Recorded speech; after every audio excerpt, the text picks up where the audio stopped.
ऐसा है कि नीतीश जी जा रहे हैं, ये भूल मत कीजिए आप। अभी 65-67% वोट बिहार में होना ये प्रो इनकम्बेंसी नहीं है, ये नहीं हो सकता है, संभव ही नहीं है। तो अभी आप रिजल्ट को आने दीजिए, क्योंकि बड़ा मेस्ड अप सिचुएशन है। मुस्लिम महिलाओं से जो थोड़ी बहुत बात हम लोग की होती रहती है, उसमें आप वही देखेंगे। कहने के लिए तो सब यही कहते हैं हम विकास चाहते हैं, अपने बच्चों के लिए पढ़ाई चाहते हैं, रोजगार चाहते हैं, लेकिन उनके लिए एक बड़ा फैक्टर मुसलमानों के लिए ये है कि भाई भाजपा को कौन हरा रहा है। मुसलमानों के वोटिंग पैटर्न को अगर देखना है तो सेकेंड फेज ज़्यादा महत्वपूर्ण है। हाँ।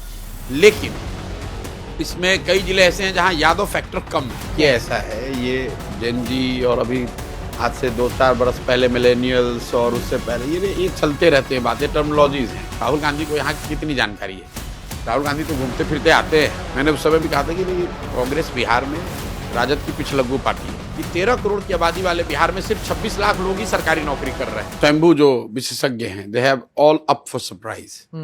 बिहार में इंडिपेंडेंट हिस्ट्री में कभी इतनी वोटिंग नहीं हुई है। तो there is something that is going beneath the surface, जो लोगों को समझ में नहीं आया या नहीं आ रहा है अभी भी। मेरी समझ से दो बातें। एक तो 30-35 साल का जो एक स्टेटस कोइस्ट पॉलिटिक्स यहाँ चली है, उसकी वजह से लोग धीरे धीरे ऊब गए थे। और पोलिंग परसेंटेज चुनाव आयोग और अन्य सारे तंत्रों के प्रयास के बावजूद बिहार में कभी बढ़ा नहीं है, 50-55 से ऊपर नहीं गया है। पहली बार यहाँ जन सुराज के तौर पर एक नया विकल्प, एक नया प्रयास शुरू हुआ है। तो कुछ पोलिंग परसेंटेज तो उस वजह से बढ़ा है, बिल्कुल इसमें कहीं कोई दो मत नहीं है। क्योंकि अब ज़्यादातर जगहों पर त्रिकोणीय लड़ाई है। पहले दो ही था, तो जो उनके समर्थक थे वो वोट देते थे, जो समर्थक नहीं थे वो छोड़ो भाई क्या ही करना है, लालू या नीतीश ही हैं। पहली बार एक कोई नया, चाहे आप उसको पसंद करें न करें, उसकी वायबिलिटी क्या है नहीं है, ये पहली बार ऐसा हो रहा है। दूसरा जो फैक्टर मुझे दिख रहा है कि इसी से जुड़ा हुआ है, माइग्रेंट लेबर का, प्रवासी मजदूर। इस बार के चुनाव का एक्स फैक्टर महिलाएं नहीं है बिहार में, वो प्रवासी मजदूर हैं जो छठ के लिए आए थे और रुक गए हैं। वो रुकते नहीं थे। वो भी लिंक इसलिए है कि पहले जब लालू नीतीश का ही था तो लोग ठीक है भाई जो होगा होगा, हम तो वापस जा रहे हैं।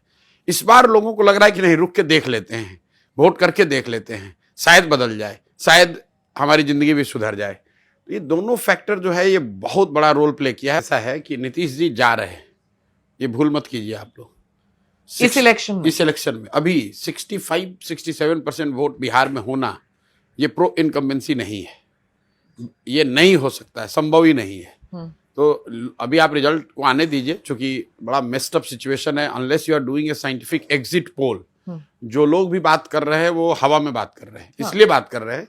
आप मुझे बताइए, प्रेडिक्शन वगैरह की बात छोड़ दीजिए, जिस दिन पोलिंग हो रही है उस दिन भी अगर किसी ने कहा हो कि भाई बड़ा अप्रत्याशित टर्नआउट दिख रहा है, आप 2, 4, 5, 10, 100 लोगों से बातचीत करके, वही एक टोटल ग्रुप है, आप मेरे से पूछेंगे, मैं अपने नीचे लड़के से पूछूंगा, लड़का 4 स्ट्रिंगर से पूछेगा, वही 100 लोग अपना एनालिसिस दिए जा रहे हैं।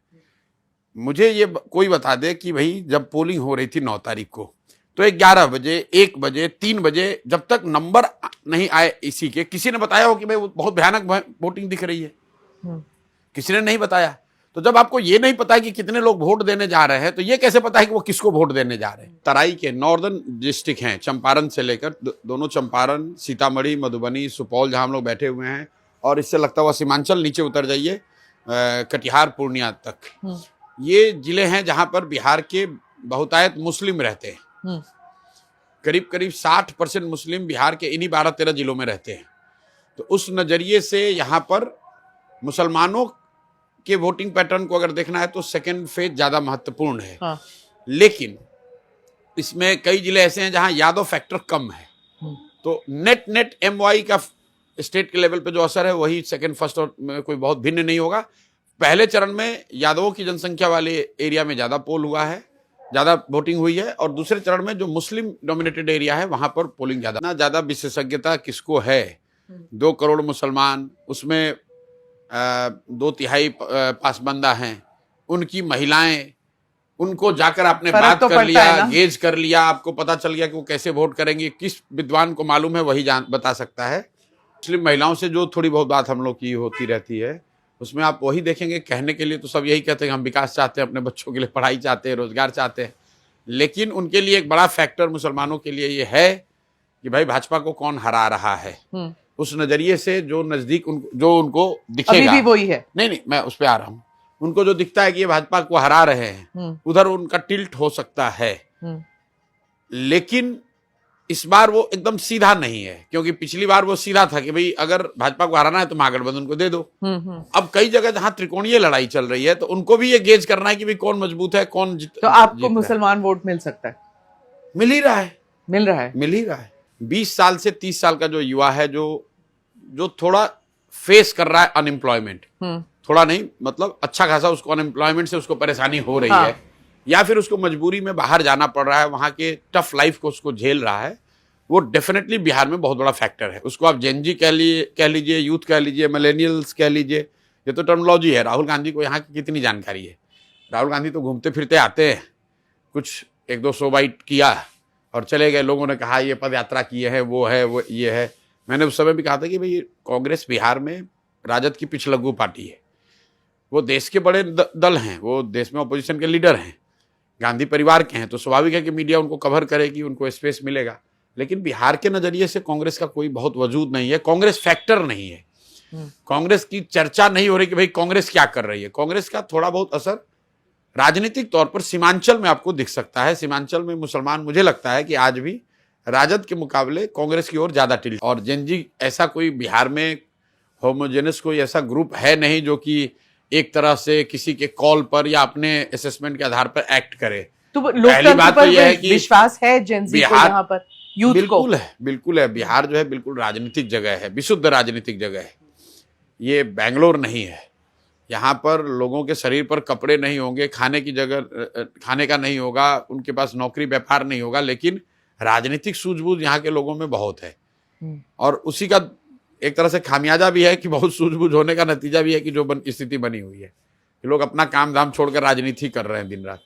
लेकिन यहाँ पर किसी के कॉल से कोई क्रांति होने वाली है ऐसा मुझे लगता नहीं। उन्होंने ये भी कहा कि जो आरक्षण का मसला है, उन्होंने आर्मी को आरक्षण से जोड़ा। उन्होंने कहा सिर्फ 10% लोग जो हैं उनकी रिप्रेजेंटेशन है। क्या आप इसे मानते हैं? देखिए, राहुल गांधी ये जो जातीय जनगणना वाला पिछले 1-1.5-2 साल से बड़ा एग्रेसिव होकर बोल रहे हैं, ये करीब करीब सभी इस पर सहमत हैं कि जातीय जनगणना हो।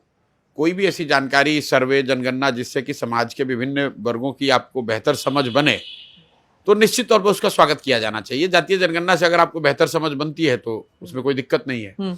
लेकिन जातीय जनगणना हो जाने मात्र से ही देश की सारी समस्या का समाधान हो जाएगा, ये कहना बहुत बड़ी मूर्खता है। और इसका प्रमाण ये है कि दलितों की, अनुसूचित जाति जनजाति की तो गणना हो रही है, तो क्या उनकी स्थिति 75 साल में सुधर गई? मुसलमानों की गणना तो हो रही है, तो फिर मुसलमानों की स्थिति क्यों नहीं सुधर गई? गणना हो जाने मात्र से नहीं सुधर जाएगा। दूसरी बात, राहुल गांधी ये जो कह रहे हैं कि इसी से सब हो जाएगा, तो एक चीज राहुल गांधी को बताना चाहिए कि पिछले 75 साल में करीब 45 से 50 साल तो कांग्रेस पार्टी के लोग ही प्रधानमंत्री रहे, उससे भी ज्यादा उनके परिवार के लोग 45 साल रहे, और कांग्रेस का अगर जोड़ दें तो 60 साल। तो ज्यादातर जो देश में जनगणना हुआ है वो तो कांग्रेस के राज में हुआ है। तो क्या जिन कांग्रेस के वो नेता, बड़े नेता, चाहे वो पंडित जवाहरलाल नेहरू थे, इंदिरा जी थी, राजीव जी थे, नरसिम्हा राव थे, उनको ये समझ नहीं थी जो समझ राहुल गांधी को बन गई है कि भाई जातीय जनगणना हो जाएगा तो देश सुधर जाएगा? तो पहले ही उनको ये स्वीकार करना चाहिए। एक जगह कहीं उन्होंने अपने भाषण में कहा कि मुझे इसका एहसास नहीं था, अपनी गलती शायद किसी एक अति पिछड़ा बैठक में बोल रहे थे दिल्ली में। उनको ये भी बताना चाहिए कि क्या इंदिरा जी को इसकी समझ नहीं थी, क्या नेहरू जी को इसकी समझ नहीं थी, क्या नरसिम्हा राव, राजीव गांधी को इसकी समझ नहीं थी? और अगर उनको समझ थी कि जातीय जनगणना से ही पूरा देश सुधर जाएगा, तब तो इसका मतलब है कि कांग्रेस का नेतृत्व ही इसके लिए दोषी है। पक्ष या विपक्ष की राजनीति करने में यहाँ नहीं आया हूँ, मुझे एमएलए मंत्री नहीं बनना है, मुझे यहाँ पर परिवर्तन कराना है। और मैं इस बात से को लेकर बहुत खुश हूँ कि परिवर्तन यहाँ होना शुरू हो गया, क्योंकि बिहार से गरीबी को दूर करने का 3 जो मुख्य रास्ता मुझे दिखता है। एक है पढ़ाई, दूसरा है massive land reform, land productivity को बढ़ाना, और तीसरा है लोगों के हाथ में पूंजी देना ताकि लोग अपने पैर पर खड़े हो सके। और ये जो सरकारी नौकरियों का ऑब्सेशन है कि मेरा बच्चा सरकारी नौकरी पा जाएगा, उस रैट रेस में लोग उससे बाहर निकलें और इस बात को समझें कि 13 करोड़ की आबादी वाले बिहार में सिर्फ 26 लाख लोग ही सरकारी नौकरी कर रहे हैं। 2% से कम लोग ही सरकारी नौकरी कर रहे हैं और इस संख्या को 5-10 लाख से ज्यादा और नहीं बढ़ाया जा सकता है। जो तो तेजस्वी कह रहे हैं, तेजस्वी तो छोड़िए, उनको तो ये भी नहीं मालूम है कि मतलब 3 करोड़ लोगों को नौकरी देने में खर्चा कितना आएगा, कहां से पैसा आएगा तो छोड़ दीजिए। 3 करोड़ लोगों को बहाल करने का पैसा एक बार को भगवान ने आपको दे दिया कहीं कि लीजिए आपके पास है 15 लाख करोड़ रुपए नौकरी दे दो, तो भी नहीं दे पाओगे, क्योंकि 3 करोड़ लोग तो देश में नौकरी नहीं मिलती है, तो राज्य की बात ही छोड़िए। 3 फंडामेंटल बातें जो हम लोग कह रहे हैं कि Bihar has to become once again ज्ञान की भूमि, जहां पढ़ाई पर फोकस हो, और पढ़ाई से मतलब सिर्फ विश्वविद्यालय नहीं, प्राइमरी एजुकेशन है। जब तक बिहार में 30, 40, 50% लोग 12वीं पास नहीं करेंगे, अच्छा पढ़कर नहीं निकलेंगे, तब तक बिहार के समाज में आपको बड़ा परिवर्तन नहीं दिखेगा। अभी वो नंबर 10% से कम है। दूसरी बात जो हम लोग का लैंड प्रोडक्टिविटी, यहाँ 55 लाख हेक्टेयर जमीन खेती के लायक है। जब तक वो प्रोडक्टिविटी नहीं बढ़ेगी तब तक सुधार नहीं हो सकता है। और तीसरा बात, यहाँ लोगों के हाथ में पैसा पूंजी नहीं है। तो जब तक लोगों के हाथ में पैसा और पूंजी नहीं होगा, और वो पूंजी आएगा both with your increase investment and consumption plus also the borrowed capital. Industrialisation नहीं, industrialisation in the long run, unless आप ये 3 फंडामेंटल पिलर्स को ठीक करें, जब तक यहाँ लोग पढ़ेंगे नहीं। अगर इंडस्ट्री लग भी जा रही है, आप बिहार में जो 2-4 इंडस्ट्री वहां जाके देखिए, वहां पर काम करने वाला सब बाहर का ही आदमी है। जब बच्चे यहाँ पढ़ ही नहीं रहे हैं तो वो काम भी करेंगे तो क्या करेंगे, लेबर का काम करेंगे।